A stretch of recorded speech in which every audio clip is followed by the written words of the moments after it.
welcome to a special edition of the Queen's Grapevine. This is your host, Wallingford Lee.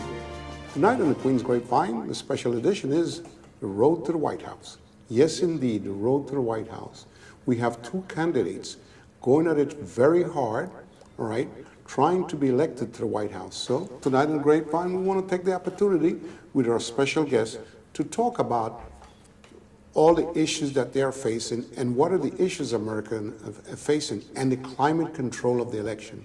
So again, it gives me a great deal of pleasure to present our special guest, Mr. Anthony Andrews, who's running for re-election in the Democratic District right here in Queens. So we're going to take a little opportunity for him to tell us about his ideas and the re-election that he's running for, so that you, the public at Queens in New York, would know exactly who is. Can you tell us a little bit about your background and the re-election that you're running for right now? So, I'm a Democratic district leader, Mr. Lee, and as a Democratic district leader, I'm actually in charge of selecting and electing public officials. Bill Clinton stated in his book, and I guess the best way to sum this up, Bill Clinton stated in his first book that he became the President of the United States with the endorsement of one major Democratic party, and that was the very first Democratic Party to endorse him. That was the Queens County Democratic Party. Under Congressman Tom Manton, Bill Clinton got the endorsement of the Queens County Democratic Party, and when you look at the Democratic Party of Queens County, you're talking about the Democratic district leaders. We make up the executive committee of the Democratic Party of Queens County, and we endorse candidates for president and for all the other public offices in the state and the local public offices such as Congress and State Senate and Assembly and City Council. That's what we do as Democratic district leaders. We try to corral the vote, the Democrats in the district. We get those Democrats to go out and vote for public officials from president down to the local level. Wow. And then we try to make sure we bring the resources from the public officials that we elect back to those constituents which we serve and we represent. So you stay constantly busy, no question about it, because you're dealing with the community at all time. And it's important to know that you're close to the community also. Have to stay close to the community. It's important that we know what the constituents want, what the constituents need, and what they like to see in public officials. It's important that I represent their views and represent their voice as a district leader. If not, I'm not doing the job which I'm put there to do, which is to serve my constituency. That's one of the main reasons why we wanted to have you on the Queen's Grapevine, because we are very much aware of the outstanding job that you have done over the years. Thank you. And we look at you in a very positive way, someone that can carry across a positive message with the pros and the cons of why your philosophy and what you believe in. So that's one of the reasons why we fought to get you on the Queen's Grapevine, because we are extremely satisfied with the type of job that you have done in the community. Thank you very much. You know, I've been a Democratic state committeeman for 14 years and then a district leader for another 4 years. So I've been an elected Democratic Party official for 18 years of my life. And we've helped to elect a number of public officials statewide and, of course, nationally. But I think the greatest thing about being a district leader is I get a chance to talk to the people, to talk to them about their concerns, their needs, and I get a chance to fight for the people in our community. And trying to make the community a better place, it's no better position to be in than the person who's helping to select and elect the people who are representing these people. And that's good, because, I mean, you have your ears pinned to the crowd, and that's very important. Have to. If you're going to do it the right way, you have to. No question. Let's talk a little bit. How's the political climate of the two candidates right now in the area? So, in our area right now, in the local community, obviously, there's a lot of interest in what's going on politically. And I tell you, I say there's a lot of interest because obviously there have been a lot of things that have happened in Queens County over the last several years. I mean, we've had some bad things that have happened, and we've had some good things that have happened. Some public officials who have emerged from the chaos, in particular, some of the chaos that has happened in government, you know. But we've had a chaotic government over the last, I guess, several years, because not everybody is made to be a public official, but there's some public officials that are. Those public officials that are there not to benefit themselves, but those public officials that are there to represent the people. And we have a number of people that have gotten elected, and particularly in Southeast Queens, who represented people before, who will be good representatives and who I strongly believe will continue to be representatives not just in their local political office, but be good representatives in the future, citywide and statewide. Because they're committed to the community. They're committed, and some of them have served in roles before.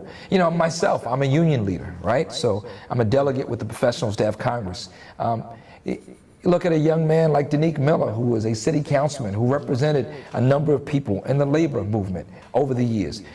We're used to representing a number of people anyway, right? I'm a representative in the labor movement, and I represent not just people on my own campus at York College, where I'm an administrator and where I teach political science, but I represent people across the CUNY spectrum, throughout every campus. So we're used to representing people, and we're used to fighting on behalf of these people, whether it's fighting for a contract, fighting for wages, fighting for better benefits.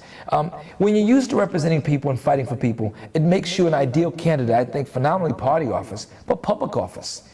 I think, first of all, you have to have that mindset of servant leadership. And if you're there to serve others, I think you're going to be there when you get to public office, and your mindset will be one of servitude as opposed to looking to benefit yourself. I couldn't agree with you more. As we talk about these issues of the community and stuff like that, where do you think the community, Jamaica, the east side of Jamaica, stand in terms of the two candidates that are running for president? You know, I think it's very interesting. I think that for the most part, the people in Southeast Queens, they are big Hillary Clinton supporters. But I'd be a fool to dismiss the people in Southeast Queens who are saying they want to support Trump. We have people that I've met in my church who have said, I like what this guy says. He's strong on foreign policy. He wants a better America. He wants what's good for the American people. I like his conservative views on abortion. I like what this guy has to say about immigrants and immigration and closing the borders so that everybody just can't come and get a job, because I want those people who are immigrants to pay taxes like I'm paying taxes. We like what this guy has to say. Why wouldn't I support Donald Trump? I think it would be a fool to dismiss those people who say that. I think he struck a chord with a number of people with some of his views, and I think he is pandering to the public who believe these things are virtuous and American. I don't think there are many things that he really can implement if he got into the presidency, because you have to work with all people. And he's a very divisive figure. People around the world have talked about whether they think he is going to be the president or not. I think we need a unifier, and I think Hillary Clinton is a person who unifies. It would seem to me also that Mr. Trump is extremely inconsistent, wouldn't you say? I think he is. I think, you know, there are several times he's gone back on things that he said. And I think when it comes right down to it, I think Mr. Trump doesn't have a problem with going back on other things that he says, because he just says, well, hey, you know, I changed my views. I refined my views. So if my statement was this before, it's okay if I change my views because I'm listening to the American public and you guys say that this is what you want. No, I think that you need to be firm on your stance. And firm in your position on certain matters, and that needs to be your stance. Doesn't mean that you can't change your views, but he doesn't talk about why it's changed. He just talks about the fact that I've changed my views on matters, depending on the issue, and it's based upon what public opinion and perception is, not necessarily because he has a moral bent one way or the other. Well, he brags about being a tremendous amount of great businessman, and he can make all kinds of deals. Recently, the Democratic candidate, Hillary Clinton, attacked him on various bankruptcies that the companies that he owns in Atlantic City face. And due to that, a lot of people in Atlantic City today is out of a job. What is the public view of something like that about this gentleman? Well, you know, it's interesting because that's correct. I mean, Atlantic City was very prosperous at one time. I mean, Trump, the great businessman, is such a great businessman that his Trump Casino in Atlantic City failed miserably. He got all kinds of tax breaks from the city of the Atlantic City and from New Jersey, state tax breaks. And still, even with that, the man who was supposed to be such a great businessman lost a booming business, a business that was supporting the livelihood of so many people in Atlantic City.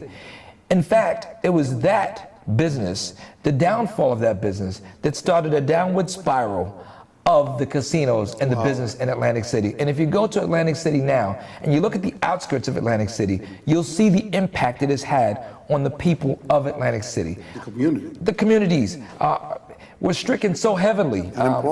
Unemployment. If you go to the parks, the mayor of Atlantic City, now, he has these free concerts. But if you look at the communities right outside of where the casinos are, you'll see how hard these people were hit. Because this man, the great businessman, wasn't able to maintain a business that was profitable and a business that was actually helping to keep people employed in Atlantic City.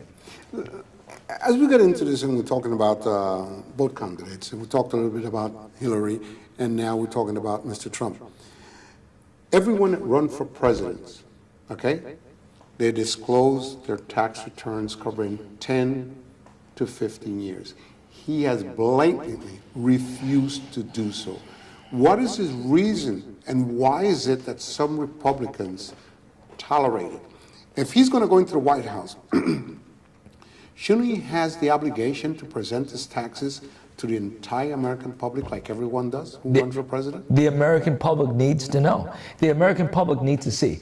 But this is the type of leader he is, right? So we talk about executive leaders. We're talking about people who have not only embraced servant leadership, but become authentic leaders. Mr. Trump is not an authentic leader. Authentic leaders believe in transparency. You can't be an authentic leader without believing in transparency. He's not transparent, nor does he intend to be transparent. We need authentic leaders in government. He is not one, and he won't be. And that is a disservice to everybody around him and the American public in general. But what is his general reason? He just don't feel to give his tax returns and he thinks that's okay? I don't think he feels that he has to. And he's used to running everything like a business. Can you imagine if he was in government and this guy was the president? I just decided I don't want to do this today, regardless of what you've elected me to do, because I'm the boss. That's his position. I'm the boss. I don't need to be transparent. I don't need to show anybody anything. He's not a person who's going to serve. He wants to be able to be the person in charge. That's not who we want. We want somebody who is in a position of leadership who can lead, not somebody who just wants to be in charge. That's Hillary Clinton. That's not Donald Trump. As we continue talking about the road to the White House, we'll be right back in the Queen's Grapevine. We're talking about all these important things that affect us as Americans and the issues that this nation is looking at in the coming years. We'll be right back in the Queen's Grapevine.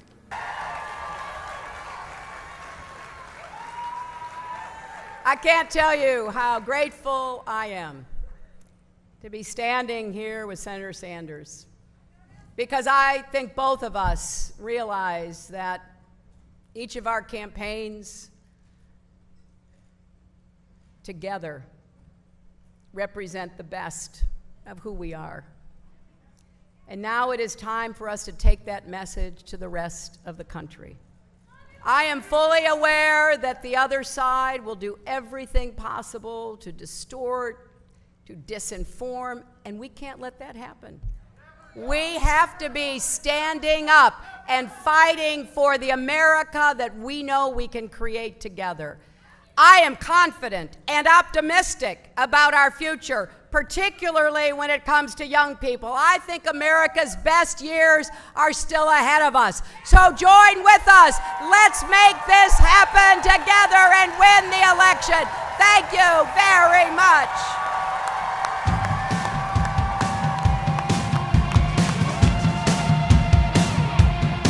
And we're back here in the Queen's Grapevine talking about on the road to the White House. The importance of your vote, the importance of your decision of who you're going to vote for and why you're going to vote for him. Think of what you've been through all these years. Think about the things that you wanted to do, okay? Obama ran his campaign on changes. He tried to do a lot of good things for this nation and, of course, blocked every possible way they can. He presented an immigration program, they put a knife into it. He presented various different programs. There are some of those who are in their incompetence believe that he's incompetent. But nobody looks at the fact that these things have to be presented to Congress and it has to be approved. Yes, he does have power, but not all the power. So what are we facing as we vote today for a new presidency? We need to look at all these type of things and why your vote is important, of who you put in there and who you put in Congress. and in power, because that is very detrimental as to where this beautiful, great nation will go to. Let's talk about something that I think is very important. How strong and how powerful is the minority vote in this nation right now? Oh, I think the minority vote is extremely powerful, and it's going to be even more powerful in the years to come. I mean, the Latino population is growing in America, and it will be the largest population in America, and the voting populace has got to grow also. Latinos are becoming more involved in the voting of president, of local elected officials, and I think that it's important because what we have seen now is we've seen a nation of immigrants begin to feel empowered in one segment. Not just locally are we having more Latino elected officials, right? Even locally, we saw it just now. Adriano Espaillat just became the first Dominican elected to Congress. He sure did. You know, so if there's another segment of our population that's becoming more empowered, it's important because that is important for all Americans. Everybody needs to get involved with the electoral process. And if we can have more people involved from different segments of the populace, then it stands to reason that we have more ideas that are being presented about the things that need to be done to make this nation, this country, a better place. I couldn't agree with you more, because it seems like a lot of people are somewhere in the darkwood, that they don't understand that today we live in a multicultural society. I repeat, a multicultural society. We're not in the 20s, we're not in the 30s, we're not in the 40s, okay? We're living in a multicultural society, and everyone has a chance and deserves a chance. Where do you think the minority vote will be leading to right now? Well, I think it's clear. The polls have shown that the minority vote is leaning towards Hillary Clinton. And I think it's important that that continues to lean that way. But there's got to be a strong vote from the minority community. There's got to be a strong turnout from the Latino community, stronger than it's ever been. And there's got to be a strong turnout from the black community, obviously. The black community, the Afro-Latino community, if you will, needs to come out very strongly in support of this Democratic candidate. If not, we have chaos at the polls, and there's an opportunity for this guy to maybe slip in. We can't have that. If there's a libertarian candidate, then we've got to be able to get past the fact that there's a third-party candidate by voting in heavier turnout numbers than we ever have before. Do you think that the Republicans have a possibility of winning? They have a slim possibility. You know, there are candidates out there other than Hillary and Donald, unfortunately. And so, if the turnout isn't high, he does have an opportunity to win. If there are enough people who are of Latino or black descent who come out and vote for Donald Trump, then he has an opportunity to win. This is a critical time in the history of this great nation. And it's going to be extremely important that all minorities who believe that they want a better place for themselves and their descendants to live. It's not just about people now who are voting age. This is about the next generation and what this country is going to look like. If we don't want to see a country that is isolated from the rest of this world, we've got to vote in turnout numbers greater than ever before and elect Hillary Clinton the next president of the United States. Where does Hillary Clinton stand on the immigration issues versus Donald Trump? Trump wants to close the borders. Trump wants to get rid of people. He wants to make sure that if we have an easier process for immigration, then that's not the way we need to go. Forget about giving people legal rights if they're immigrants. Hillary is just the opposite.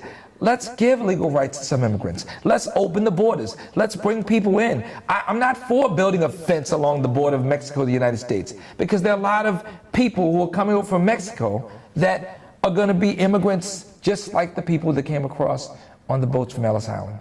And they're going to contribute to this country just as other people have contributed. But the thing that you'll be facing in a situation like that, and a lot of people stated that there's over 8 million people here legally, and that's enough. How do we control it if we let other people cross the border? Well, see, I think it's not necessarily a matter of controlling. I think it's a matter of looking at the people that are coming in and inviting people in from other countries that will benefit our country. So the immigration policy that's being looked at has not really taken it really hasn't taken a bend towards looking at the countries that we are really targeting with the immigration bills. So we look at bringing people in from India, from the Asian continent. We're opening the borders to those people in countries such as India and China and Japan. But we're not looking at opening the borders wide enough for people from countries of African descent. But there are people that come from the islands and people that come from countries that are obviously from the African diaspora that have skills that they've learned in college, trades that can come in and work in companies that we have here. And they will help these companies to grow and become better companies, whether it be Microsoft or any other companies. We need to focus on bringing in people that have skill sets that can benefit the countries that we're trying to grow in this community, the technology countries, the technology companies, I would say. And people from those countries can benefit the American public by coming in and helping these countries, this country, to be better, because the companies that they're going to be coming to will grow and become bigger and better technologically, I think. Unfortunately, I think what we've done is we've taken a look at the people who are coming from other countries, Mr. Lee, and said they're immigrants, so they can't be skilled or they can't contribute as much. They're going to be a burden to society, as opposed to looking at it and saying, let's try to encourage people to come in who have background in the STEM fields, science, technology, engineering, and math. Those people come in who have skill sets and they've gotten from college that will be able to come in and help our companies to grow. Those in those fields, science, technology, engineering, and math. So we've got to think about making sure that we encourage people from those countries who are interested in coming to the United States with those skills to come in, and not to look at the people who are coming in as immigrants as a burden to this country, when they can certainly be a benefit, depending on those people who are coming in and the skill sets they bring to the table. But Mr. Trump insists that if we let more immigrants come in, all it's going to do is destroy our economy, that these people are going to take the job from us as Americans. That has been his presentation. Is there any basis or logic to something like that? No, not at all. Again, immigrants are what has made this country strong and made this country the great country it is. We would not have had some of the great technological innovations if not for scientists from Germany and Poland and Russia who've come to this country, sometimes because of the strife in their countries. But they've come here and they've created technological advances in America that our American scientists weren't able to implement. So if we close the borders, then we lock out those people also who can bring the intelligence and the skill set that we need to create these technological advances in America. And it's about technology, make no mistake. It's about technology. Technology is right now what we need to be thinking about. How do we advance technologically so we can keep up with some of the other countries in this world? So you feel opening up our borders, opening up the immigration issue will help our nation more? I think so. I certainly think so. Again, it's been proven throughout history. You can talk about Einstein. You can talk about some of the other great inventors. Talk about some of the people that have come over from other countries, other continents. They've come in and brought technological innovation, intelligence that we didn't have. And working with our American scientists, the ones who have been here, they've been able to create some great technology. But if we look at just the people that we have here and think that we've got it all, we don't. Because some of the things they do in these other countries are far more advanced than we're doing here. Some of the things they're teaching at colleges are far more advanced technologically than what we're doing here. But we've got to be able to bring those people in so that they can share some of the things that they've learned in those countries so that we can grow technologically. Do you think the issue in immigration, why the Republicans and Donald Trump attack so much, maybe because the immigrants coming in are no longer Anglo-European? Could that be part of it? Yeah, I think that's part of it, obviously. The immigration bill that we've talked about, that we've been debating for the past couple of years, really is targeting people from, well, it's been looking at bringing in people and allowing the borders to be open for people of European descent. It really isn't looking at bringing in people from a lot of the countries, as we talked about, especially from the African diaspora. And I think what Trump is afraid of, and what he's not saying, but what he's personally afraid of, is maybe people who may come in from these other countries who may actually take away business from him and the empire he's trying to build. Let's make it a personal issue. It's not about the American public. It's about Donald Trump, the businessman, and how he can stay on top, not the American people. Interesting. And that strong note, I want to take this opportunity on behalf of the family of the Queen's Grapevine to thank you so much for imparting your thought process and all the information that you have given us. Very good information, and we're extremely impressed with your answers and the background. Thank you very much, Mr. Lee. Honored to be here again, and look forward to coming again. You certainly will. And again, this is Wallingford Lee saying to you good night for the Queen's Grapevine, and saying to you, we hope that this program has been informative to you, to let you know the other side of town, to let you know the other issues that are there on the table, okay? America is a great country, and it will continue to be great if we make the proper election and if we make the proper decision of who we want to put in the White House. Someone that has creativity, somebody that is smart, somebody that is willing to work with everyone. And again, this is Wallingford Lee saying good night for the Queen's Grapevine, and thank you so much for watching our program. We hope to see you next week at the same time, the same place. Good night.